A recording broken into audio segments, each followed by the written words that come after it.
Hi hello வணக்கம் மக்களே. இன்றைக்கி வந்து மினி விலாக் டே 5 இருக்கும்.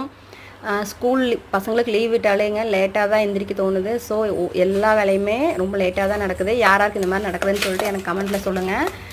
எக் சப்பாத்தி செய்யலான்னு சொல்லிட்டு egg chapati and veg kurma செய்யலான்ட்டு ரெடி பண்ணிகிட்ருக்கேன். இந்த இதோட ரெசிபி வந்து அடுத்த ஷார்ட்ஸில் வருதுங்க, பாருங்கள்.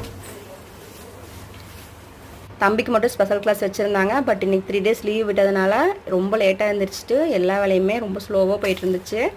அண்டு சைட் பை சைடு மத்தியானம் லஞ்சுக்கு தேவையானதெல்லாம் ப்ரிப்ரேஷன் மோர் குழம்பு ரெடி பண்ணிகிட்டு இருந்தேன். எக் சப்பாத்தி ரெசிபி பாருங்கள் அடுத்த ஷார்ட்ஸில், செம்ம டேஸ்ட்டாக இருக்கும்.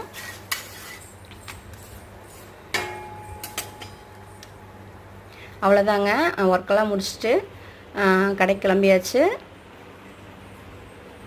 அவ்வளோதான், வேலையெல்லாம் முடிஞ்சிச்சு. இதான் என்னோடய கடை. ஓகே ஃப்ரெண்ட்ஸ், அடுத்த வீடியோவில் பார்க்கலாம். பாய்.